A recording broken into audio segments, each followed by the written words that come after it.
Hello বন্ধুরা, কেমন আছো? আশা করি সবাই ভালো আছো, সুস্থ আছো। আর নতুন বছর সবার ভালো মতনই কাটছে। আজকে একটা নতুন ভিডিও নিয়ে চলে এসেছি। আজ দেখাবো পার্শে মাছের ঝোল।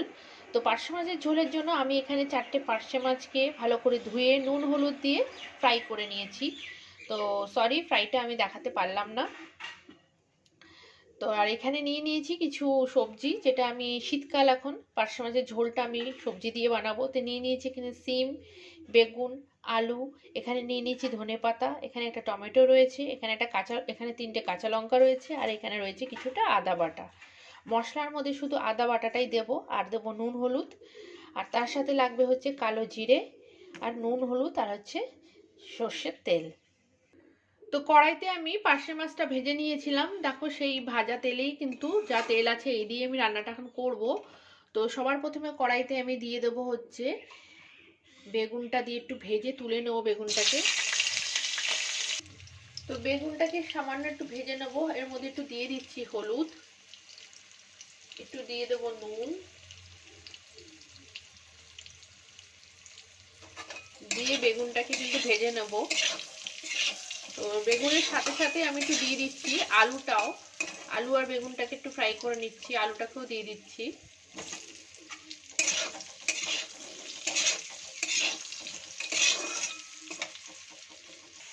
তো আলু আর বেগুনটা কিন্তু ভাজা হয়ে গেছে, সাথে সাথে আমি দিয়ে দিচ্ছি সিমটা। তো সিমটা দিয়ে খানিকক্ষণ নাড়িয়ে চাড়িয়ে কিন্তু আমি তুলে নেব, আর বেশিক্ষণ ভাজবো না। ফ্লেমটা কিন্তু একদম মিডিয়াম টু হাইতে রয়েছে।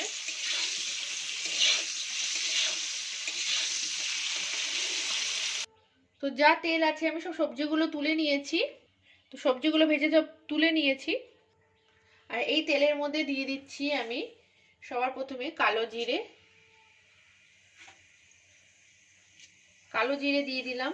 কালো জিরে দেওয়ার পরেই আমি দিয়ে দিচ্ছি আদা বাটা।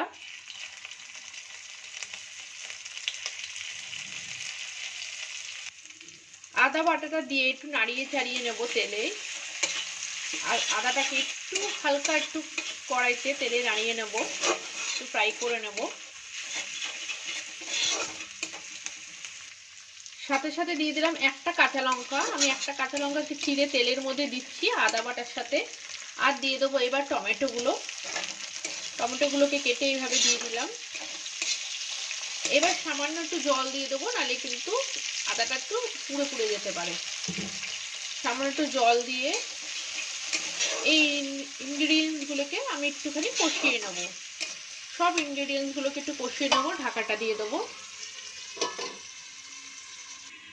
তো মিনিট একের উপরে কিন্তু হয়ে গেছে, আমি ঢাকাটা ঢেকে দিয়েছিলাম সব মশলাগুলো দিয়ে।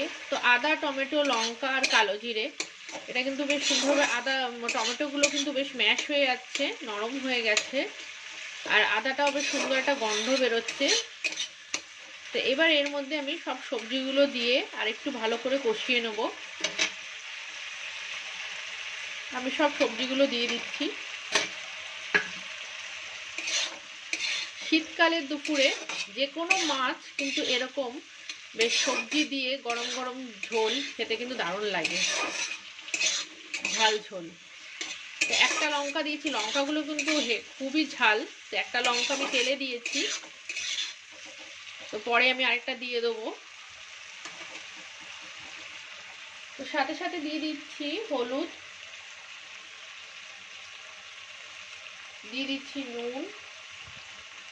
ঝাল আর নুনটা নিজের মতন অবশ্যই দেবে। দিয়ে দিচ্ছি সামান্য কাশ্মীরি মির্চ, জাস্ট কালারটার জন্য। তো দিয়ে ভালো করে একটু কষিয়ে নেবো সব যে মশলাগুলো দিয়েছি। তো সেরকম কিন্তু কিছু মশলা দেওয়া নেই, শুধু আদা বাটা আছে আর নুন, হলুদ, কাশ্মীরি মির্চ।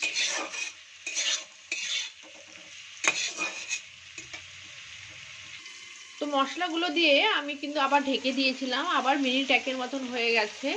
মশলাগুলো দিয়ে সবজিগুলো দিয়ে আমি ঢেকে দিয়েছিলাম, মিনিট একের মতন হয়ে গেছে। মশলা আর সবজিগুলো কিন্তু বেশ সুন্দরভাবে ফ্রাই হয়ে গেছে, আর লাগবে না। এবার এর মধ্যে একটু দিয়ে দেবো আমি চিনি। চিনিটা শুধু জাস্ট টেস্টের জন্য, শুধু একটু টেস্টের জন্য চিনি দেবো। আর এর সাথে সাথে দিয়ে দিচ্ছি আরেকটা কাঁচা লঙ্কা, যেটা আমি চিড়ে রেখেছিলাম। একটা কাঁচা লঙ্কা তেলে দিয়ে ভালো করে কিন্তু মশলার সাথে বেশ ডলে দিয়েছি। আর একটা কাঁচা লঙ্কা দিয়ে দিলাম। এবার দিয়ে দেবো জল।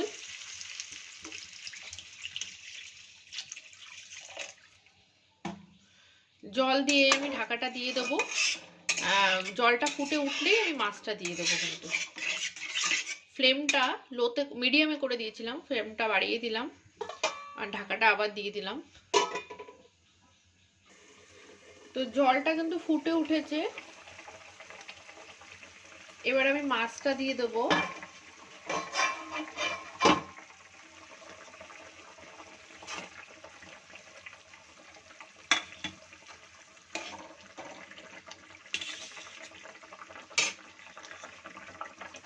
তো আমি সব 4টে মাছ দিয়ে দিলাম, দিয়ে আমি আবার ঢাকাটা দিয়ে হাইতে ছিল, হাই টু মিডিয়ামের মধ্যে করে দেবো, করে দিয়ে ঝোলটা আমি ফুটতে দেবো। তো ঢাকাটা সরিয়ে দিচ্ছি। রান্নাটা কিন্তু অলমোস্ট কমপ্লিট হয়েই গেছে।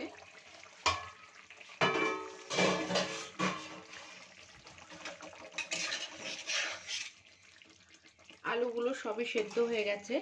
এবার আমি গ্যাসের ফ্লেমটাও বন্ধ করে দেবো। তো উপর দিয়ে দিলাম ধনেপাতা। শীতকাল ধনেপাতা যদি না দিই খেতে কিন্তু একদমই ভালো লাগবে না। তো ধনেপাতা দিয়ে এবার আমি ঢাকাটা বন্ধ করে সার্ভ করে দেখাচ্ছি। তো রান্নাটা কমপ্লিট হয়ে গেছে। আমি কিন্তু একটা বলে সার্ভ করে নিয়েছি। তো ভালো লাগলে প্লিজ একটা লাইক করো, শেয়ার করো পারলে আমার ভিডিওটা। আর আমার চ্যানেলটাকে কিন্তু প্লিজ সাবস্ক্রাইব অবশ্যই করে দিও। বেল আইকনটা ক্লিক করতে ভুলো না। আমি নিত্য নতুন রেসিপি আপলোড করছি। আর দুপুরবেলা, শীতের দুপুরে যদি গরম গরম ঝাল ঝোল এরকম সবজি দিয়ে পার্শে মাছের খাওয়া যায়, পুরো এক থাল ভাত কিন্তু খেয়ে নেওয়া যায়। তো ভিডিও আবার আসবো একটা নতুন ভিডিও নিয়ে। আর ভিডিওটা ভালো লাগলে প্লিজ লাইক করো। আমার সঙ্গে এতক্ষণ থাকার জন্য